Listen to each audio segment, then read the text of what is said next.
시청자 여러분 안녕하세요. 세상의 모든 보험 정보 함께하는 아나운서 이다운입니다. 저희 프로그램에서는 보험을 준비하는 과정에서 생기는 작은 고민부터 과도한 보험료로 걱정하시는 분들이 한 분도 계시지 않을 때까지 보험에 관한 고민과 궁금증을 함께 풀어보고 있습니다. 보험 불만 제로는 카카오 TV와 네이버 TV, 유튜브를 통해서 시청하실 수 있고요. 유튜브 검색창에 NBN TV 검색하시면 실시간 방송으로도 참여하실 수 있습니다. 아울러 본 방송은 정보 제공을 위한 방송입니다. 보험 서비스 및 상품 판매와 중개에는 관여하지 않습니다. 그럼 오늘의 보험 불만 제로 시작해 보도록 할 텐데요. 오늘은 두 분의 전문가 나와 계십니다. 전문가님 안녕하세요. 안녕하세요. 안녕하세요.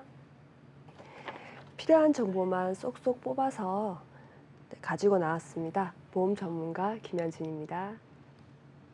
네, 안녕하세요. 5년차 보험 전문가 조주영입니다. 오늘 유익한 내용 많이 준비해왔으니까 꼭 끝까지 시청 부탁드리겠습니다.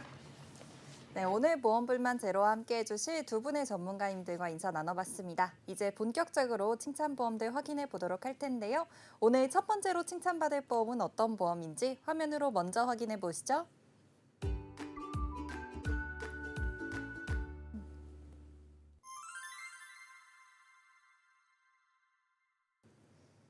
오늘 첫 번째로 이야기 나눠볼 주제는 화재보험입니다. 화재보험에 대해 김현진 전문가님께서 내용 준비해 주셨는데요. 전문가님이 오늘 어떤 내용일까요?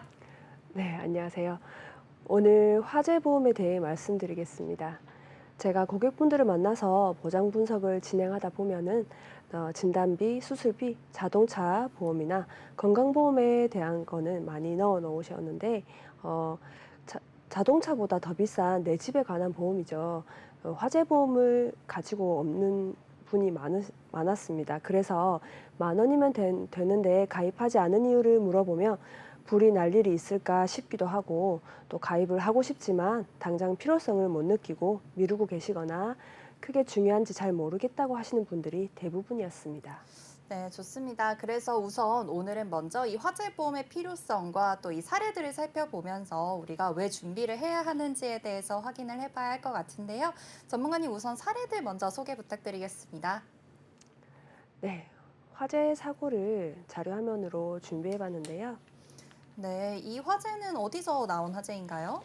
최근에 뉴스로 접해보신 사고 중에 청라아파트 지하주차장 화재 사고를 한번 살펴볼 건데요. 소방관들이 주차장으로 진입도 못하고 있는 현장 사진이에요. 사진을 보시면 연기가 아파트 전체를 가리고 있는 게 보이시죠? 직접적으로 불길이 번져 우리 집을 태우지 않더라도 연기가 집 안으로 들어오기 마련입니다. 이렇게 됐을 때 일단은 아파트인 경우에는 아파트 전체에 정전이 되고, 아파트나 창문이나 현관이 닫혀 있더라도 환풍구나 창문 틈 사이로 끌림이 들어와 당장 머물 곳이 없어집니다. 때문에 임시로 지낼 곳이 필요합니다. 네, 그렇군요. 굉장히 큰 화재 사고라서 많은 분들이 알고 계시는 사고일 것 같은데요. 그렇다면은 이 아파트에 계셨던 원래 입주민분들께서는 지금 어디서 지내고 계실까요? 다음 사진 보시면은 이번 사고는 피해본 세대수가 워낙 방대해서 지자체에서 지원을 받아 텐트를 쳐서 임시로 지냈다고 합니다. 하지만 세대원들 중에 본인의 화재보험을 가입해 놓은 분이 있다면 화재보험 안에 임시거주비라는 담보가 있는데요.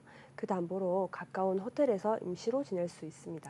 네, 그렇군요. 그러면 이분들 중에서도 그래도 화재 보험이 준비가 되어 있으셨던 분들은 그래도 좀 편하게 지내실 수 있었겠네요.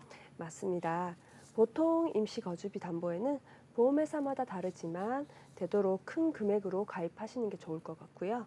보통 10만 원, 25만 원 이렇게 다양하게 설계가 가능합니다. 그리고 끓음으로 인한 복구 비용도 필요한데요. 전문적으로 화재 관련 복구만 진행하는 업체에서 각 집집마다 복구 청소가 진행되는데요. 심하지 않으면 내가 해도 되지 않을까 하시지만 복구 청소가 또 필요한 이유를 제가 사진으로도 보여드리겠습니다.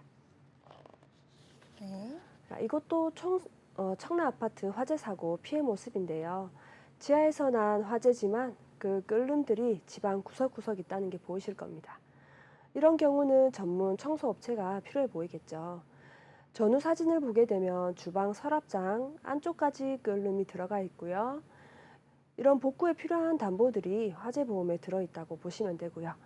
자, 이번에는 다른 집 주택 화재 사고인데요. 이 사진을 보시면은 조금 많이 타버린 경우가 되겠죠. 다행히 인명 피해는 없었지만 이렇게 다 전소가 돼버린 상황이라면 청소를 해도 전체 인테리어가 들어가야 됩니다. 그 또한 비용도 화재보험에서 해결할 수 있는 거죠. 보험사별로 임시거주비는 상이하기 때문에 화재보험이 설계가 아주 중요한 내용이라 할 수 있습니다. 네, 그렇군요. 그렇다면은 이렇게 아파트 화재에 대해서 먼저 확인을 해봤는데요. 아파트 화재뿐만 아니라 또 일상생활에서는 어떤 화재 사고들이 있는지 말씀 부탁드리겠습니다.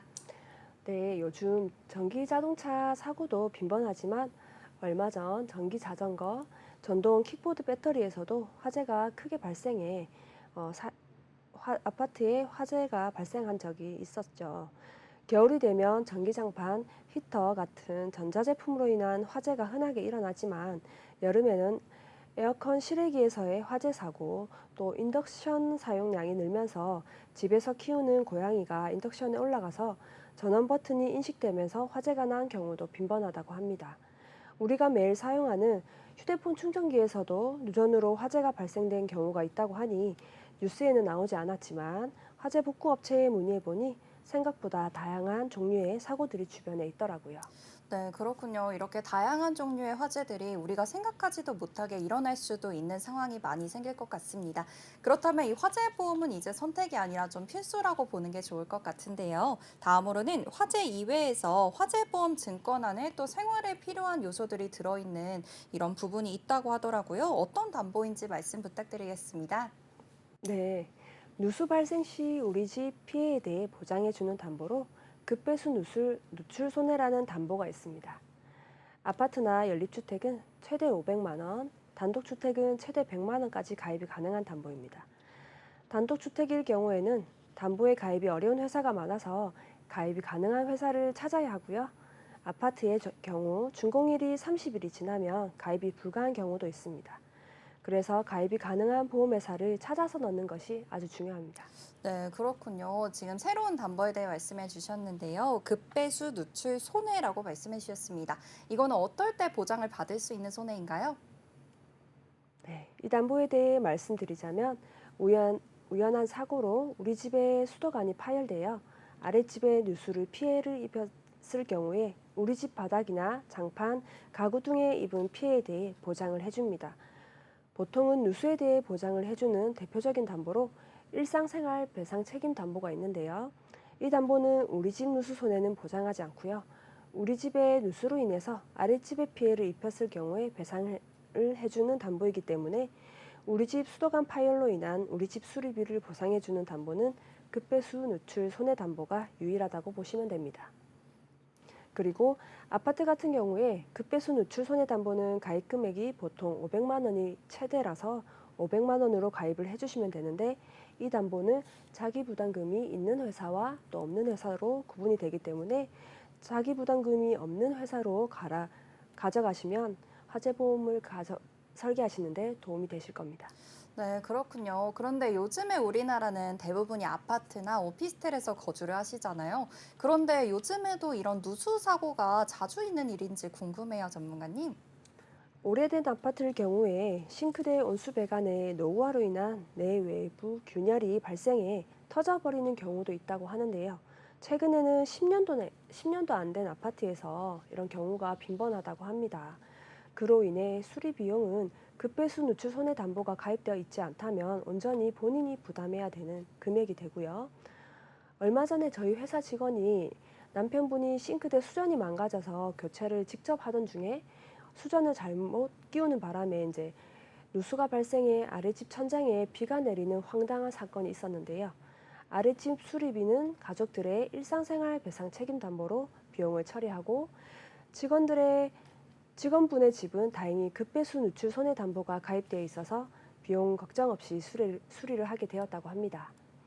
이렇게 꼭 필요한 급배수 누출 손해 담보를 넣어 화재 보험을 구성해서 가입을 하셔도 보통 최저 보험료가 10,000원이기 때문에 부담 없이 가입이 가능합니다. 네, 이렇게 전문가님 주변에 있었던 사례를 또 예시로 들어서 설명해 주시니까 더 이해가 잘 되는 것 같습니다. 그럼 급배수 누출 손해 담보에 대해서 알아봤는데요. 이 사고에 있어서 보상 내용에 대해 조금 더 자세하게 말씀해 주실 수 있을까요? 예, 우리 집 물이 새서 아랫집으로 흘러간 경우 일상생활 배상 책임 담보로 1억 원까지 아랫집에 보상이 가능합니다. 그리고 내가 임대를 줘서 임차인이 거주하고 있는데 그 임대해준 집에 물이 새서 피해를 보상해줘야 하는 경우에는 임대인 배상 책임 담보로 보상이 됩니다. 일상생활 배상 책임 담보와 동일하게 1억 원 한도로 보상이 됩니다. 그렇기 때문에 임대해준 주택을 화재보험 준비하실 때는 반드시 이 임대인 배상 책임 담보로 같이 준비하는 것이 좋겠습니다. 네. 그럼 정리를 해보자면 우리 집의 누수 피해는 급배수 누출 손해 담보로 보상 가능하고요.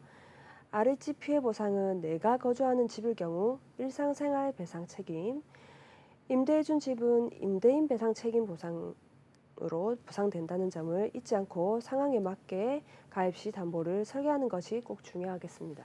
네, 전문가님께서 쉽게 또 친절하게 설명을 해주셨는데 그래도 화재보험은 아직 좀 어려운 것 같습니다. 오늘 전문가님께서 증권을 통해서 좀 더 자세하게 설명해 주신다고 하셨는데요. 증권은 어떤 내용일까요?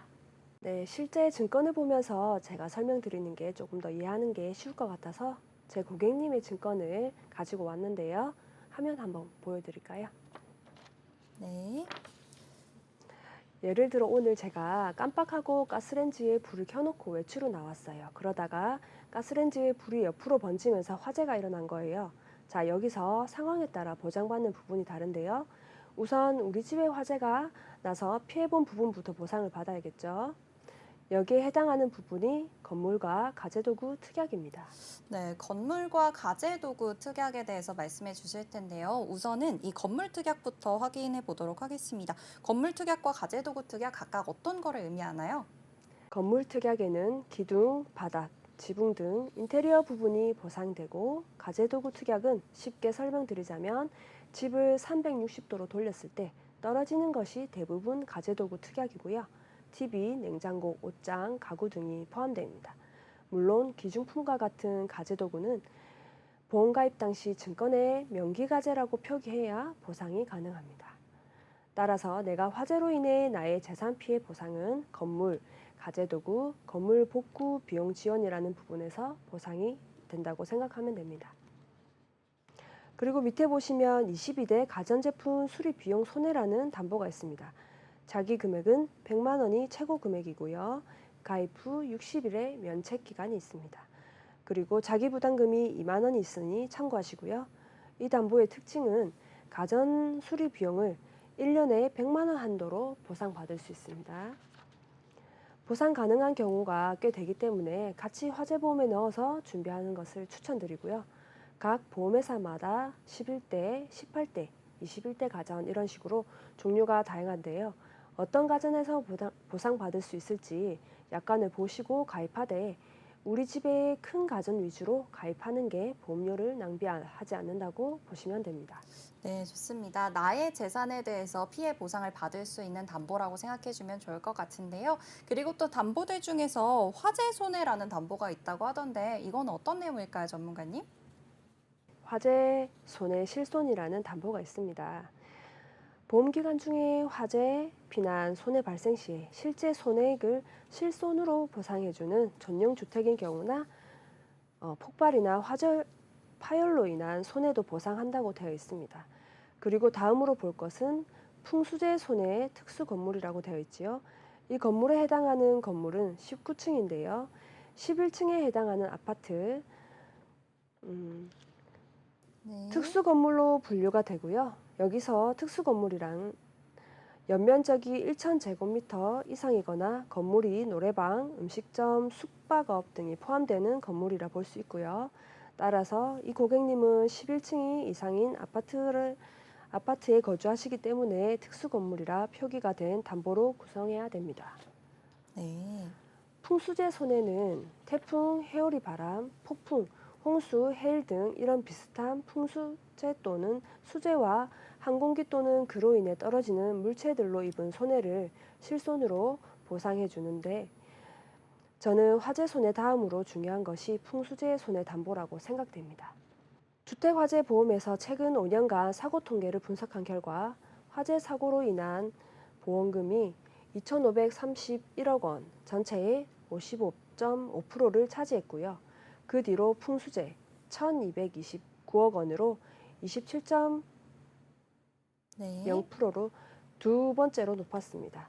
풍수재 사고는 자연재해 특성상 7월에서 9월 비중이 77.9%에 달했다고 조사 결과 나왔는데요. 기후온난화 현상으로 자연재해는 더 심해지고 있는 상황이니 우리나라도 풍수재 손해가 계속 늘고 있는 추세입니다. 네, 화재 손해와 그리고 풍수재 손해에 대해서 알아봤는데요. 이렇게 중요한 담보들에 대해서 알아보고 있습니다. 그리고 이어서 신체 손해 배상 책임 담보도 있다고 하던데요. 이건 어떤 내용일까요? 네, 그리고 신체손해담보 배상 책임 담보가 있는데요. 이 담보는 보험 기간 중에 화재로 인해 타인이 사망하거나 부상을 당했을 경우에 건물의 소유자 또는 사고를 낸 피보험자가 되겠죠. 피보험자가 부담해야 할 손해를 법령에 따라 정한 금액을 증권에서 정해놓은 한도 내에서 보상을 합니다. 여기 증권에는 2억 원이라고 가입 금액을 설정해 놓은 상태입니다. 사망과 부상에 따라 지급되는 금액은 틀리기 때문에 사망 시에는 피해자 1인당 1억 5천, 부상 시에는 나머지 5천만 원 안에 부상급수에 따라 보상이 지급되겠습니다. 다음으로는 화재 대물 배상 책임 담보가 있습니다. 이 담보도 단어를 보시면 배상 책임이라고 되어 있지요. 좀 전에 전달해 드린 게 타인의 신체 손해였다면 이 담보는 타인의 재물을 망가뜨려 건물 소유자 또는 사고를 낸 피보험자가 재물에 대한 배상을 보험의 한도 내에서 보상한다는 내용입니다. 가입 금액은 10억으로 설정해 놓았습니다. 내 집 화재로 인해 다른 집에 화재가 전소가 되거나 끌림으로 위로 번져서 손해가 크게 갈 수 있기 때문에 가입 금액을 크게 잡는 것이 좋겠습니다. 네. 우리 집 화재로 인해 위층과 옆집, 아랫집 등 다른 세대에 대한 피해도 생각을 해야 되는데요. 보통 아파트에 거주하시는 분들이 이런 피해를 많이 보셨을 거예요. 이 부분 아파트에서 단체 보험을 가입하고 있더라도 대부분 빠진 보장이라고 생각하시면 됩니다. 보통 아파트 거주하는 분들이라면 매월 아파트 단체 화재 보험료를 관리비에 포함하고 납부하고 계신데요. 하지만 관리비가 비싸서 입주민 분들의 불만이 많이 있을 수 있기 때문에 대부분 보장을 최소로 구성하거나 옆집, 아랫집, 윗집에 대한 피해를 보장해주는 화재 배상 책임 특약이 빠진 채 내 건물 화재 부분만 가입하고 있는 분들도 계실 겁니다.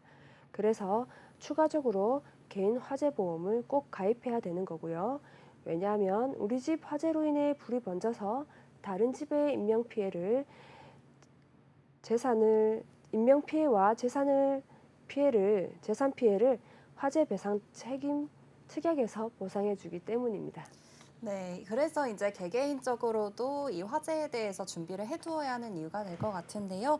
내 집뿐만 아니라 그리고 불이 번져서 다른 집에 피해를 입혔을 때 화재 배상 책임 특약에서 보상이 가능하다는 점 확인해 볼 수가 있었습니다. 그리고 이어서 건물 복구 비용 지원이라고 되어 있는 부분은 어떤 걸까요? 네, 그 아래 증권에 건물 복구 비용 지원이라고 되어 있습니다. 이 담보 역시 글자 그대로 건물에 필요한 복구 비용을 지원한다고 보시면 되는데요. 가재가 아니라 건물이라 벽이나 기둥, 전체 인테리어 비용이 되고 그 밑에 가재 도구 안에 화재 손해 실손이라고 되어 있는 부분이 가전이라든지 가구들 그리고 잔존물의 해체 비용, 청소 비용 그리고 청소 후에 나온 쓰레기가 있겠죠. 차에 싣는 비용까지를 실손으로 처리해 주게 됩니다. 네, 좋습니다. 이렇게 부수적으로 나올 수 있는 비용까지 담보가 가능한 것 같은데요. 건물 복구 비용 지원까지 확인해 볼 수가 있었습니다. 그 다음으로 증권 내용도 또다시 확인해 보도록 할게요. 전문가님 어떤 내용일까요? 네, 다음 증권을 한번 보시면요. 급배수 시설 누출 손해 특약이 있는데요. 이 부분 아까도 말씀드렸다시피 자기부담금이 있는 회사와 없는 회사가 있어요. 이 증권에는 자기부담금이 10%가 있고요. 그런데 왜 고객분께서 이 회사를 가입하게 됐을까 하시는 분도 계실 거예요. 각 보험회사마다 고객이 원하는 부분에 설계를 맞춰서 하게 되는데요. 이 고객분은 주택 임시 거주비를 더 중요시하기 때문에 이 보험사를 선택하게 되었고요. 이 고객분은 하루 25만 원에 해당하는 거에 더 필요성을 느껴서 이 회사를 선택하게 되었습니다. 화재, 붕괴, 침강, 급배수 시설 누출 사고 시에도 이 담보를 사용할 수 있기 때문에 고객분은 더 메리트를 느껴서 이 화재 보험을 선택하게 되었고요. 그리고 이 증권에서는 임시거주비 가입 금액이 25만 원이라고 설계되어 있는데요. 건물이나 가재도구는 실손으로 보상해주는 담보지만 주택 임시거주비는 정액으로 하루 25만 원의 임시거주비를 보상해주기 때문에 저렴한 곳을 이용했다면 그 차익은 또 살림도구를 사는 것에 또 도움을 받을 수 있는 자원이 될 것 같습니다. 이처럼 각자 원하는 구성으로 설계를 하더라도 보장보험료는 8,290원으로 만 원이 채 되지 않습니다.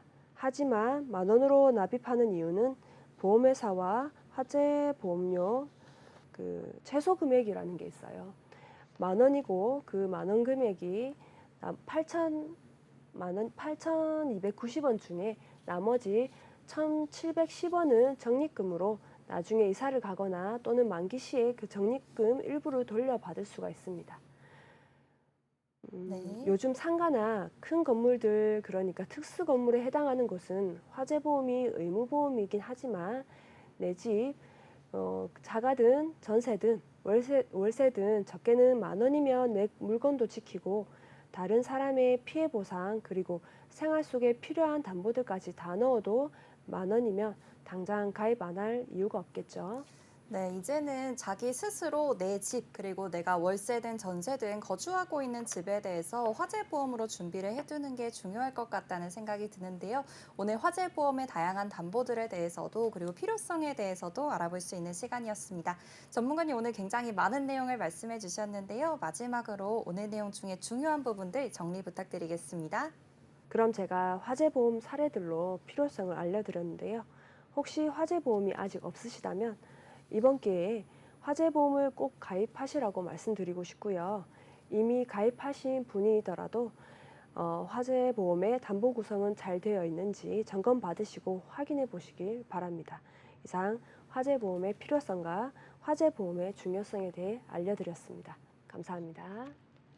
네, 오늘 첫 번째 칭찬보험인 화재보험에 대해서 자세하게 알아봤습니다. 첫 번째 칭찬보험은 여기서 마무리하도록 하고요. 다음으로 칭찬받을 보험은 어떤 보험인지 화면으로 먼저 확인해 보시죠.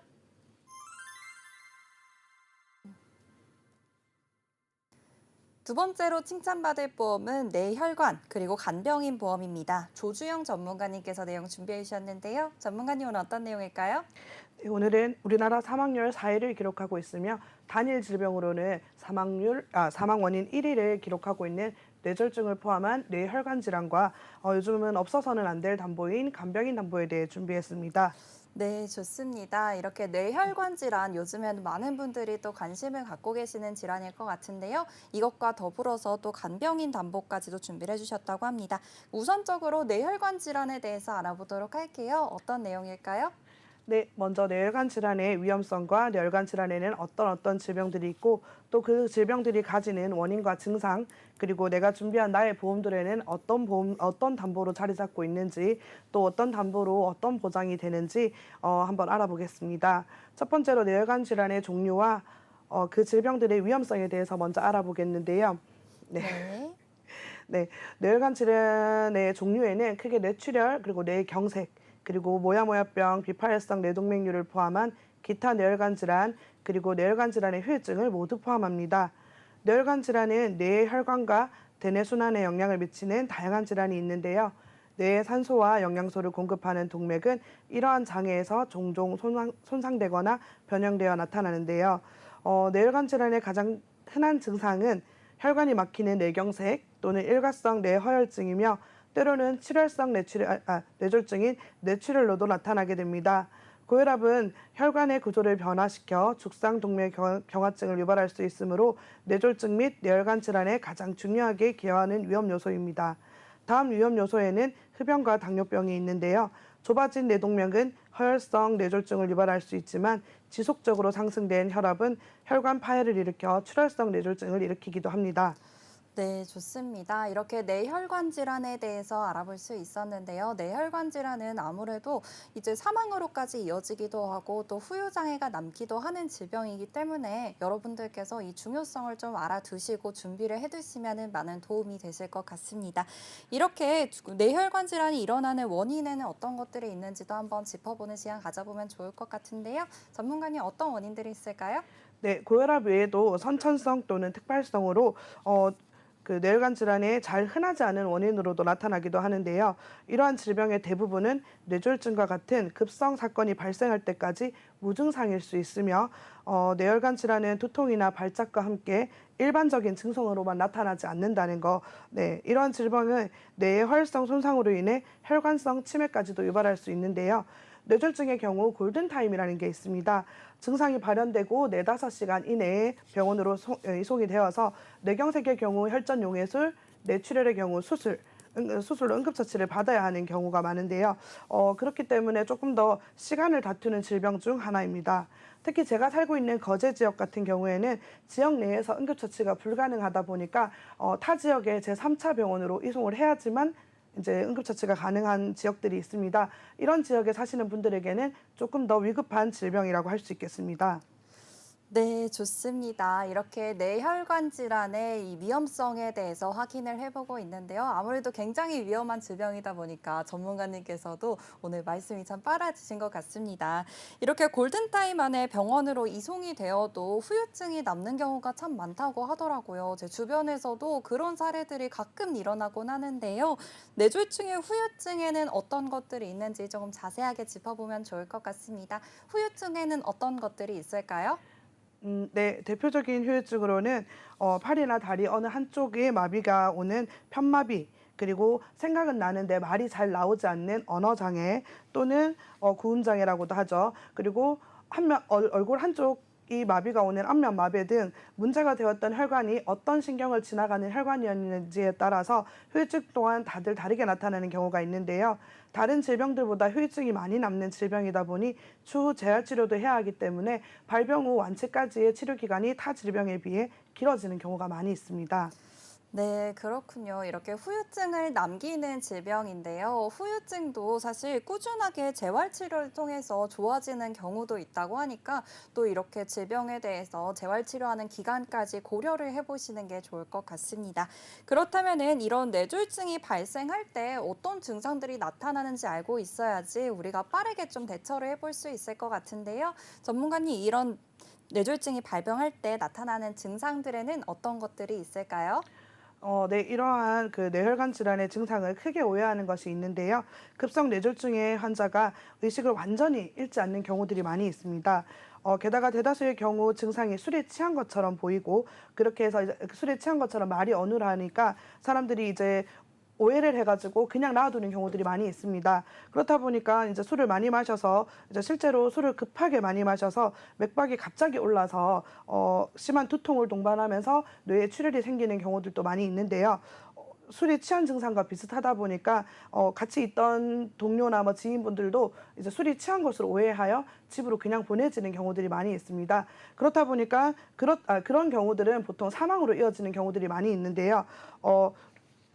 문제는 네. 만취와 뇌졸중 발작 증세가 구별하기가 어렵다는 것인데 혈압이 있는 사람이 갑자기 너무 많이 취한 듯하여 심신상실일 때에는 그냥 취했다고 생각하지 말고 꼭 119를 불러서 병원으로 보내야 합니다. 심지어 이제 발작이 아니고 취한 것만으로도 그냥 내버려두면 저체온증으로 또 위험한 상황이 될 수가 있는데요. 뇌졸중은 발생 직후로부터 치료가 가능한 병원으로의 이송, 그리고 응급처치까지 걸리는 시간이 굉장히 중요한 질병이며 이는 생사 여부도 중요하지만 생존 후에 장애 여부를 가리는 중요한 문제가 되기도 합니다. 증상 여부에 따라 다르지만 이 질병의 골든타임은 단 몇 시간에 불과하기 때문에 즉 그냥 자게 두거나 그냥 집으로 보내지는 경우 사망에 이르는 경우가 굉장히 많은 질병입니다. 네, 그렇군요. 이런 뇌혈관 질환에 있어서는 속도가 굉장히 중요할 것 같은데요. 그렇기 때문에 뇌혈관 질환이 일어나면은 어떤 이런 몸의 변화들이 생기는지 미리 알고 계시는 게 중요할 것 같습니다. 골든타임도 지켜야지 여러분들께서 사망까지 이르는 시간을 사망까지 이르지 않도록 할 수가 있겠고요. 그리고 후유증도 적게 남는다고 하니까 꼭 이 원인에 대해서도 그리고 발병했을 때 나타나는 증상들에 대해서도 알고 계시면 좋을 것 같습니다. 그리고 전문가님 가끔 이렇게 뇌혈관 질환으로 쓰러졌다가 또 금방 깨어나시는 경우들도 있잖아요. 이런 경우들에도 꼭 병원에 가서 원인을 찾아봐야 한다고 하던데 이 이유는 어떤 것들이 있을까요? 네, 발병 후 깨어나서 후유증 없이 정상 생활을 하는 경우들도 굉장히 많이 있습니다. 그렇다 할지라도 막혔던 혈관을 잠시 뚫어놓은 것일 뿐이지 언제든 다시 막힐 가능성이 있으므로 꾸준한 약물 치료와 또 주기적인 검사와 경과 관찰을 통해서 다시 재발 방지를 꼭 하셔야 하는데요. 이처럼 뇌혈관 관련 질환들은 앓고 있는 대부분의 환자들은 응급처치 이후에도 긴 시간 약을 먹으며 꾸준히 재활 치료나 뭐 어떤 그 경과 관찰을 통해서 약물 치료나 그런 것들을 하는 치료들이 비교적 다른 질병에 비해 많이 긴 질병입니다. 또 뇌졸중 재활의 경우 뇌신경 손상에 의해 잃어버린 기능을 환자가 다시 회복하도록 도와주는 과정인데요. 어, 네. 치료의 적기는 통계에 따르면 발병으로부터 6개월 이내에 하는 것이 가장 좋다고 합니다. 치료에 음. 적합한 시기에 재활 치료의 효과가 입증된 과학적인 치료법을 통해서 최적의 치료 효과를 내기 위해서 뇌 재활 전문의, 치료사 등 전문 재활팀에게 치료를 받는 것이 가장 효과적이라고 할 수 있겠습니다. 네, 그렇군요. 이렇게 재활에 있어서도 준비를 좀 해두셔야지 이렇게 전문 재활팀에게서 치료를 넉넉하게 받아보실 수가 있을 것 같습니다. 그럼 이런 질병들이 또 내가 가입한 담보들로 보장이 될 수 있는 건지 궁금하신 분들 많으실 것 같은데요. 어떤 담보들로 보장을 받을 수 있는 건지에 대해서도 알아봐야 할 것 같습니다. 전문가님 말씀해 주셨던 이러한 질병들은 어떤 담보에서 준비를 해볼 수가 있을까요? 네, 자, 그럼 이제 이런 질병들은 어떤 담보로 보상이 가능한지 한번 알아보겠는데요. 예전에 가입된 보험들을 살펴보면 뇌출혈 진단금, 뇌경색 진단금을 쉽게 찾아볼 수가 있습니다. 예를 들어 이 담보들은 보장의 폭이 좁다 보니까 해당 코드로의 진단이 없는 경우 보장을 받기가 매우 어려웠습니다. 예를 네. 들어서 이제 뇌출혈 진단금을 갖고 계신 고객님이 혈관이 막히는 뇌경색증을 진단받을 경우 진단금을 1원도 받지 못하는 경우가 발생하게 되는데요. 이후 보험 설계사의 보장 분석이나 권유를 통해서 뇌출혈과 뇌경색을 모두 보장하는 뇌졸중 진단금으로의 이제 가입하신 분들도 꽤 많이 계실 겁니다. 그런데 네. 여기서도 보장받지 못하는 질병들이 생겨나는데요. 예전에는 뇌혈관 질환들을 검사하는 검사들이 대부분 비급여 검사로 이루어졌기 때문에 검사를 받는 비중이 적다 보니 진단의 비중도 낮았던 비파혈성 뇌동맥류와 같은 질병들이 있습니다. 음. 뇌동맥류는 뇌동맥의 일부가 약해져서 그 부분이 풍선이나 꽈리처럼 부풀어 오르는 질환을 의미하는데요. 주로 그 큰 뇌동맥류는 주로 혈관이 큰 근부지에서 발생하게 됩니다. 뇌동맥의 혈관벽은 매우 얇으며 구조적으로 정상 혈관과 달리 쉽게 파열되는 경우가 많은데요. 이런 뇌동맥류가 파열되면 지주막하 뇌출혈이 발생할 가능성이 있습니다. 뇌동맥류의 발생 기전은 아직 정확하게 밝혀지지 않고 있는데요. 최근에는 유전적 요인이나 이런 요인들이 네. 사실 조금씩 밝혀지고 있고요. 또한 이제 후천적으로는 혈관벽에 가해지는 지속적인 스트레스가 동맥류의 발생을 촉진하기도 합니다. 이 외에도 흡연, 고혈압, 직계가족 2명 이상에게서 동맥류가 발견되는 경우 등이 위험 인자로 작용하게 됩니다. 네, 그렇군요. 이렇게 뇌동맥류에 대해서도 알아봤습니다. 원인에는 가족력도 있겠고요. 아니면 후천적인 외부적 요인도 있다는 점 확인해 주시면 좋을 것 같습니다. 그러면 이 뇌동맥류에 있어서도 우리가 증상을 미리 알고 있어야지 예방도 해볼 수가 있겠고 좀 미리 초기에 발견을 할 수가 있을 것 같은데요. 뇌동맥류의 증상에는 어떤 것들이 있을까요? 네, 뇌동맥류의 증상으로는 파열 전까지는 별다른 증상이 없다는 것이 특징입니다.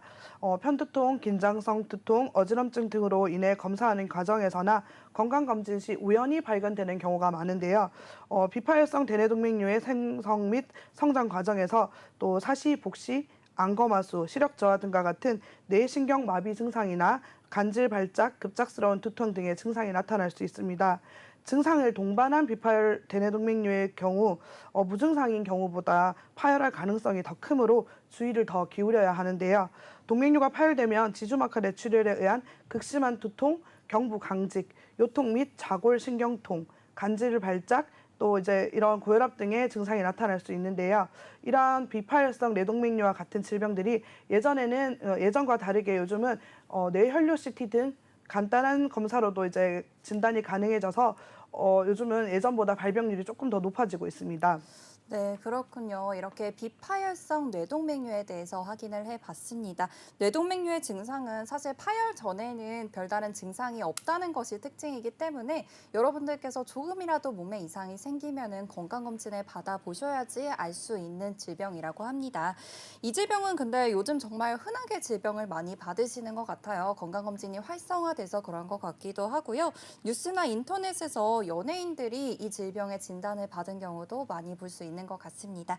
뇌동맥류는 이 뇌과리라고도 부르다고들 하는데요. 이 질병의 치료법은 어떻게 될까요? 네, 이 뇌동맥류의 경우 개두술을 진행해야 되는 경우들도 간혹 있지만 대부분의 환자들은 코일색전술, 클립 결찰술 등 비교적 간단한 시술로도 치료가 가능한 질병입니다. 또 TV에서 보셨다시피 배우 정의루님과 또 제가 좋아하는 가수이자 배우님이신 G.O.D의 윤계상님도 뇌동맥류 진단을 받으셨는데요. 정의루님 같은 경우에는 수술이나 시술 없이 경과 관찰 중이시고 윤계상님은 코일색전술, 스텐트 삽입술을 해야 하는 경우가 있었습니다. 이처럼 진단 후에도 시술이나 수술을 받더라도 대부분 일상생활이 가능한 질병이다 보니까 비교적 앞에서 말씀드린 뇌졸중보다는 예후가 좋은 편입니다. 네, 그래도 뇌졸중보다는 이 뇌동맥류가 더 예후가 좋은 편이라고 하는데요. 이제 이 병에 있어서는 치료법에 대해서도 확인해 볼 수가 있었습니다.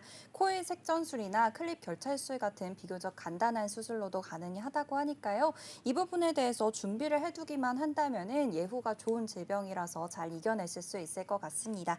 비교적 예후가 좋은 질병인데요. 혹시 이 뇌동맥류에서도 우리가 받을 수 있는 진단금이 좀 따로 있을까요? 네, 비파열성 뇌동맥류 진단의 경우 뇌출혈 진단금, 뇌경색 진단금, 그리고 폭이 더 넓다고 하여 가입하신 뇌졸중 진단금에서는 단 1원도 받으실 수가 없습니다. 이러한 뇌경색, 뇌출혈, 그다음 뇌동맥류까지 모두 포함한 뇌혈관 진단비를 가입하셔야지 보장받으실 수 있는데요.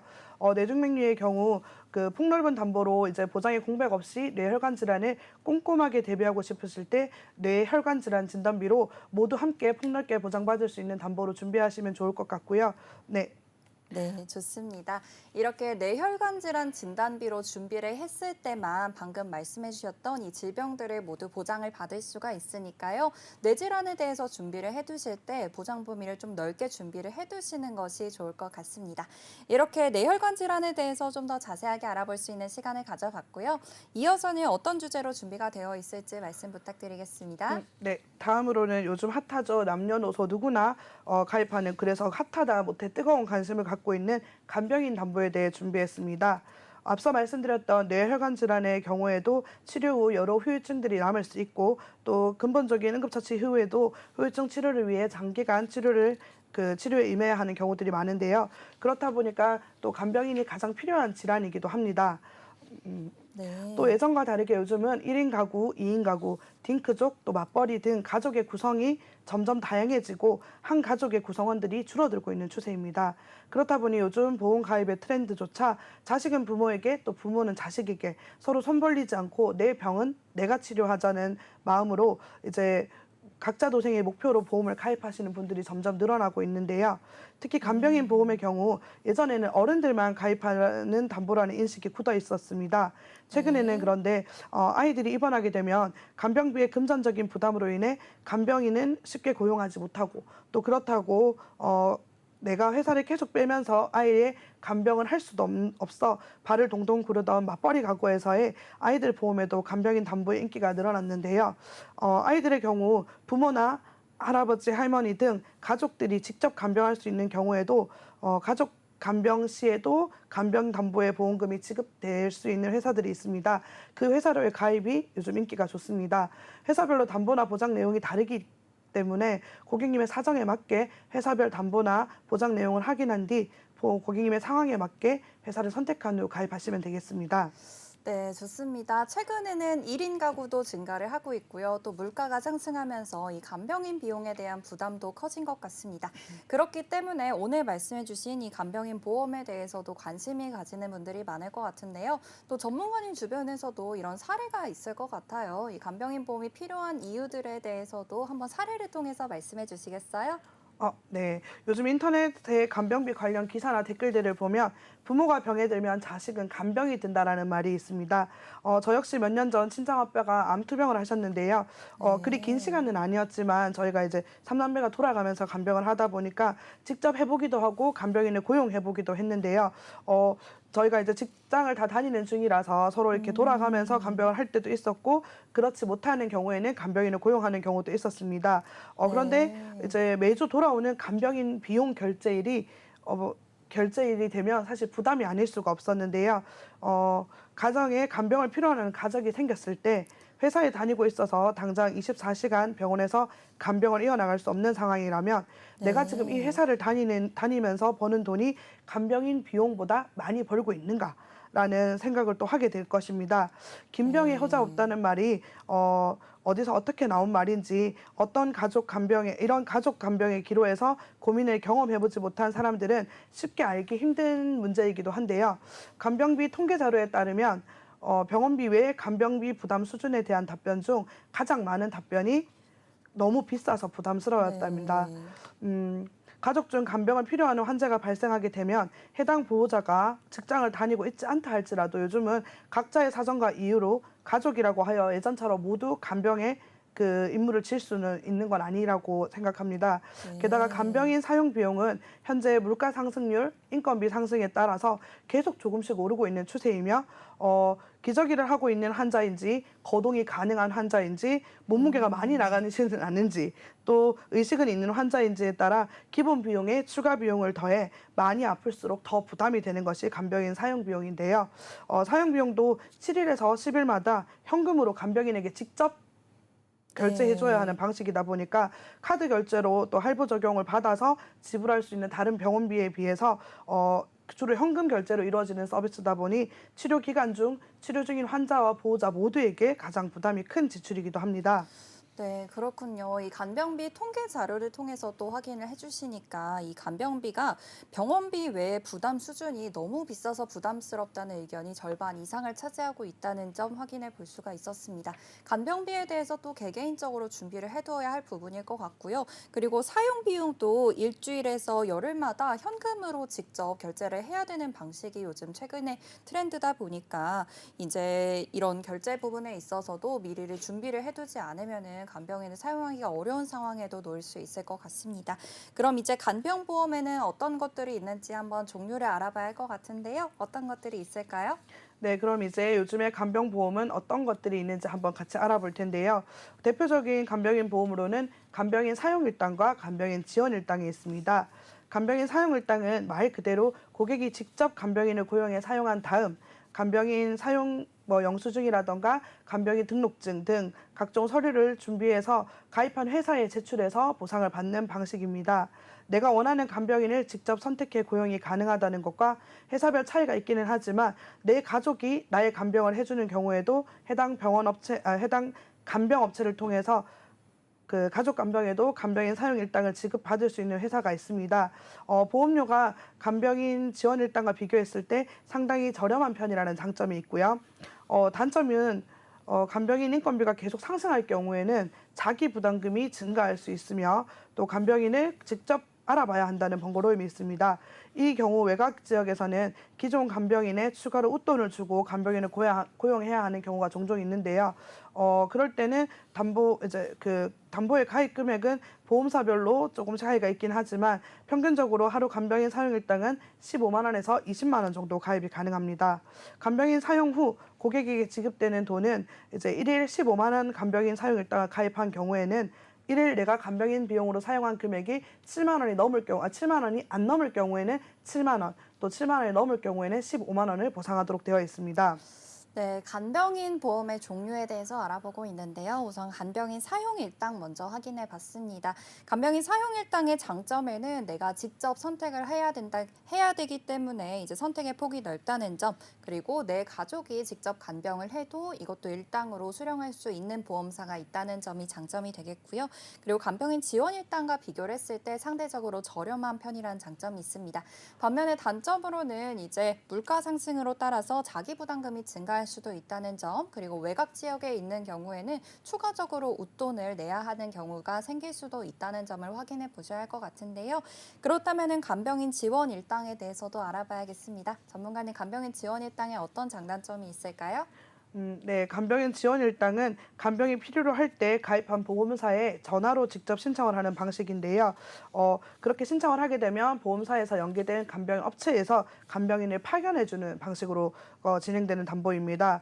이 담보의 경우 간병인의 인건비가 계속 상승해도 자기 부담금이 없으며 또 사용 시간, 또 사용 금액에 따른 감액 조건이 없기 때문에 조금 더 이제 이렇게 이 담보를 찾으시는 분들도 계시고, 또 간병인을 사용하지 않을 경우에는 가입 금액만큼 이제 입원 일당으로 지급이 가능하다는 점이 장점입니다.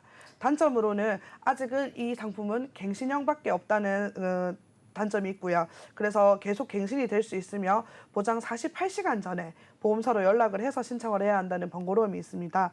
또 간병인을 사용하는 데 있어서 금전적으로 고객님의 추가 부담이 없는 담보이다 보니 보험료가 사용 일당에 비해 상대적으로 많이 높다는 점, 그리고 갱신형 상품으로만 가입이 가능하다 보니 영원한 납입 면제가 없다는 점 등이 있습니다.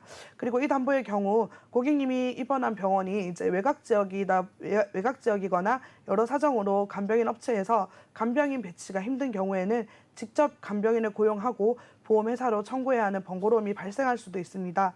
위 보장 이외에도 요양병원에 입원해서 치료를 받으며 간병인 지출이 있는 경우에도 간병인 이제 가입사별 담보 금액은 상이하지만 가입 금액만큼의 보험금이 지급되기도 합니다. 네, 잘 들었습니다. 이렇게 간병인 지원 일당과 사용 일당을 비교해 볼 수 있었는데요. 전문가님, 그렇다면 저에게는 둘 중 어떤 것이 더 좋을까요? 네, 저는 개인적으로 사용 일당을 사용해보고 나니까 사용 일당을 조금 더 추천을 드리는 편이고요. 젊은 사람들에게는 사실 사용 일당을 체증형으로, 이제 연세 있으신 분들에게는 사용 일당을 기본형으로 추천을 드리고요. 또 병력이 많아서 사용 일당이 전체 금액으로 가입이 안 되는 경우들이 있습니다. 그런 분들에게는 저는 지원 일당으로 추천을 드리는 편입니다. 네, 그렇군요. 저도 저에게 맞는 플랜이 어떤 건지 좀 장단점을 따져서 해봐야겠네요, 전문가님. 네, 충분히 따져보시고 꼭 필요한 플랜으로 가입하시길 추천드리겠습니다. 네. 네, 다음은 간병인 사용 일당, 지원 일당 이외에 부수적으로 코로나 이후에 더 핫해진 요즘 병원들의 트렌드인 보호자 없는 병동, 간호간병 통합서비스 병동 일당이 이 간병인 담보와 함께 가입이 가능한데요. 네, 간호간병 통합서비스 담보는 어떨 때 담보를 받을 수 있는 걸까요? 네, 이 담보의 경우 24시간 간호사, 간호조무사, 그리고 요양보호사가 모두 상주하는 병동으로 이 병동에 입원해 치료를 받으면 가입한 담보만큼의 금액이 입원 일당처럼 지급되는 담보인데, 작년에 이 담보가 한번 이슈가 되면서 상급종합병원 기준 최대 26만 원까지 가입이 가능하던 때도 있었습니다. 근데 지금은 현재는 성별, 나이, 병력에 따라 가입 금액이 조금 상이할 수 있는데요. 네, 그렇군요. 전문가님, 오늘 많은 내용 말씀 주셨는데요. 마지막으로 오늘 내용에 대해서 간단하게 정리 부탁드려도 될까요? 네. 네, 저희가 이제 보험 이제 상담을 가게 되면은 고객님들께서 대부분 이제 내가 내고 있는 보험료를 만족하지 못하고 계신 분들이 많으세요. 이제 그런 분들은 꼭 필요한 보험 말고는 정리를 하고 싶어서 이제 상담 요청을 했습니다라고 하시는 분들이 많은데, 저는 그럴 때마다 꼭 추천드리는 보험이 실손보험이 첫 번째고요. 두 번째가 3대 진단금, 그리고 세 번째가 이 간병인 보험인데요. 아까도 말씀드렸다시피 의료비의 경우 이제 이번 달에 나와 다음 달에 내가 힘을 네. 합쳐서 내는 할부 방식을 선택할 수가 있지만, 이 간병비의 경우에는 오로지 네, 현금으로만 납부를 해야 되기 좋습니다. 때문에 네, 이걸 전문가님, 꼭 추천드리겠습니다. 오늘 간병보험에 대해서 잘 말씀 주셨는데요. 오늘 저희가 준비한 소식은 여기까지입니다. 저희는 유튜브와 카카오 TV, 네이버 TV를 통해서 시청하실 수 있습니다. 저희 본방송은 정보 제공을 위한 방송이며 보험 서비스 및 상품 판매와 중개에는 관여하지 않는다는 점 유의해 주시기 바랍니다. 그럼 오늘의 보험 불만 제로 여기서 마무리하도록 하겠습니다. 지금까지 시청해주신 여러분 모두 고맙습니다.